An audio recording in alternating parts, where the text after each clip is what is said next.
What would you do if I told you that your brand new $85,000 pickup truck might end up sitting in the shop for a major engine overhaul before you even get the chance to do your first oil change? Sounds crazy, right? But that is exactly the nightmare playing out at dealerships out there right now. Automakers just pulled off one of the most controversial moves in American history. They ruthlessly wiped out those legendary V8 engines, those cast-iron muscle machines that could plow through hundreds of thousands of miles without even breaking a sweat. And what did they replace them with? Fragile twin-turbocharged six-cylinder engines paired with a tangled mess of electronics that are just ridiculously complex. They promised you more power and better fuel economy. But what is the reality? Massive oil leaks showing up right at the 1,500-mile mark, coolant valve modules constantly failing, and these expensive machines sitting totally dead before the break-in period is even over. One of the best-selling trucks in America just caused owners to lose over $30,800 in value in just 2 short years, all because of this disastrous new technology. They call it evolution. Us mechanics call it a financial black hole.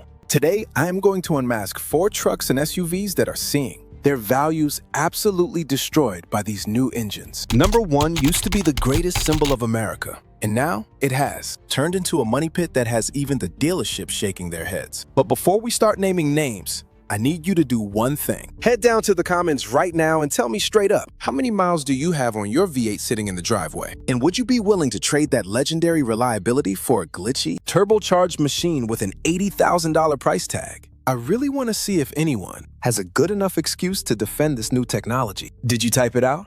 Good. Buckle up, because this list is going to make your blood boil. The countdown number 4, Nissan Armada. Coming in at number 4, we have the Nissan Armada, the vehicle that just threw its entire legacy out the window. Historically, the Armada has always been the sensible choice. Option buyers would choose when they could not stretch their budget for a GMC Yukon or Cadillac Escalade. But right now, if you purchase one of these, you are on track to lose 54% value of what you paid by next year. Why is it depreciating so fast? First of all, the pricing is insane. The Armada now starts around $60,000 and easily climbs past $75,000. When depreciation hits a vehicle at this price point, the value drop is essentially immediate and severe. Actual dollar loss is absolutely brutal. But the biggest mistake they made is under the hood. Nissan decided to completely abandon their history. The legendary V8 engine is now gone and replace it with a turbocharged V6. Let me tell you, traditional full-size SUV buyers are walking away in disgust. Truck and large SUV owners buy these heavy machines for the V8 rumble we all love, the mechanical simplicity and the proven durability that comes with a naturally aspirated engine. We need that low-end torque for work, to tow heavy trailers without any struggle, the engine screaming and overheating under pressure. Instead, buyers feel like they are overpaying, paying premium luxury money for a smaller engine to get a lesser engine that works harder, that has to work twice as hard to merge. Hard just to merge onto the highway. When you rip the mechanical soul out of a vehicle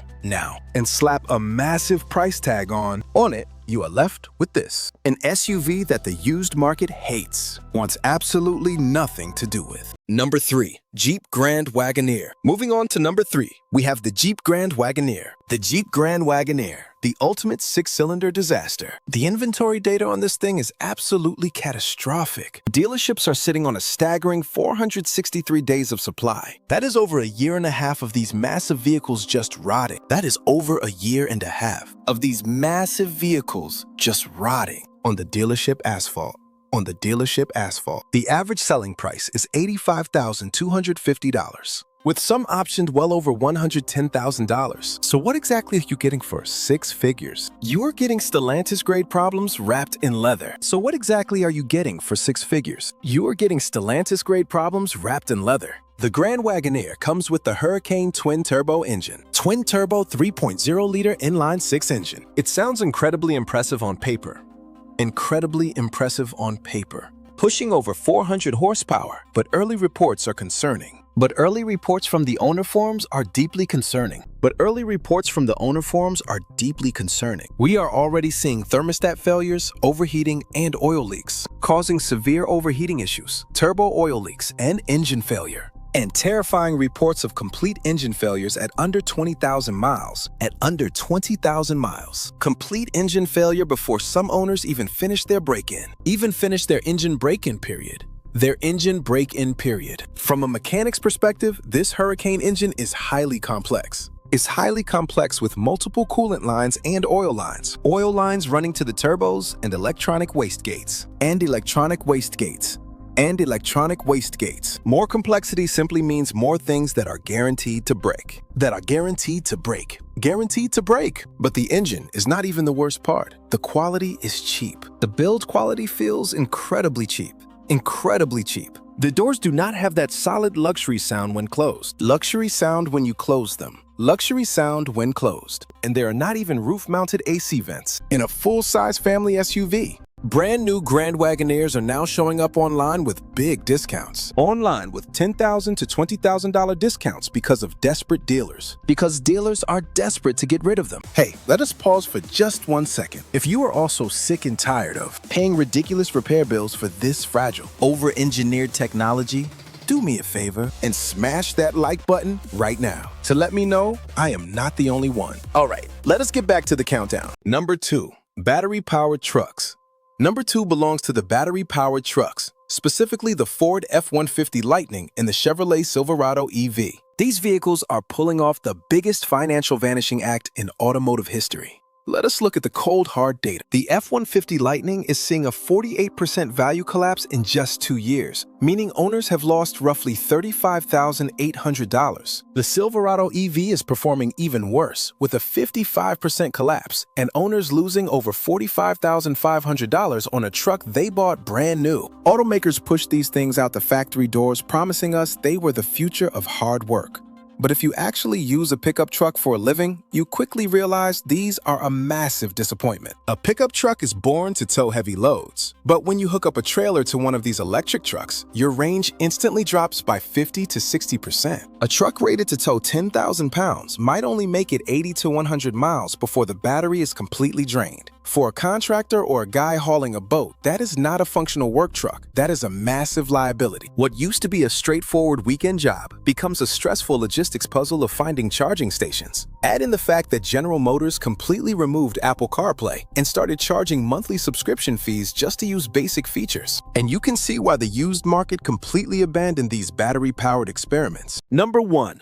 Ram 1500. And finally, at number 1, we have the most staggering betrayal in the American truck market, the Ram 1500. Owners are suffering a massive 47% value collapse, losing over $30,800 on what used to be one of the absolute best-selling trucks in America. How did Ram ruin their own legacy so quickly? They did it by entirely eliminating the legendary 5.7-liter Hemi V8. That Hemi was the undeniable heart and soul of the Ram truck. Truck buyers completely trusted it, loved it, and knew it would easily push past 200,000 miles with basic maintenance. Ram tossed it aside and replaced it with that exact same Hurricane twin-turbo inline-6. The market panicked immediately, and for very good reason. Mechanics are already seeing severe oil leaks, showing up within the first 1,500 miles, and coolant valve module failures right off the factory floor. But the physical engine is only half of the nightmare. Ram also introduced a brand new, highly complex electrical architecture they call Atlantis. Now, furious owners are dealing with flashing odometers, airbag warning lights going off for absolutely no reason,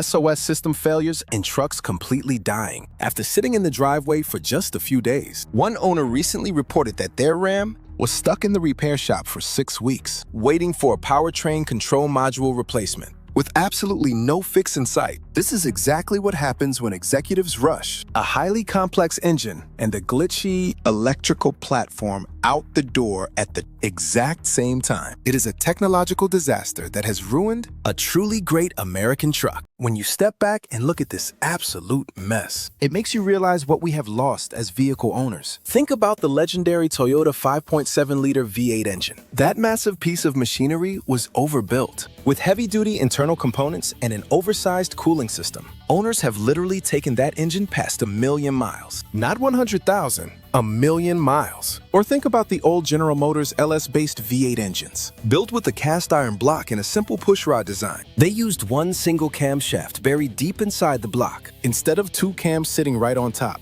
Fewer moving parts simply meant fewer things that could fail and leave you stranded on the side of the highway. Mechanics call those old engines boring. And let me tell you, in the world of vehicle reliability, calling something boring is the absolute highest compliment you can ever give. We traded cast iron longevity for cheap plastic parts and fragile turbochargers just to get a few extra miles per gallon on a complex and crowded corporate spreadsheet. On paper, this new technology looks like brilliant progress. Out in the real world, on the highways and muddy job sites, it is a frustrating failure that is rapidly draining the wallets of hardworking people every single day. Buy smart, stay on top of your routine maintenance, and hold on to those old V8s for as long as you possibly can. For as long as you possibly can into the future. What do you guys think about all this? Will automakers ever realize their massive mistake and bring the legendary V8 engines back to the lineup? Or is the old school muscle truck gone forever? Let me know your thoughts in the comments below. If you learned something valuable today, hit that subscribe button because I am exposing the ugly truth about the auto industry every single week without fail. I will see you in the next one very soon.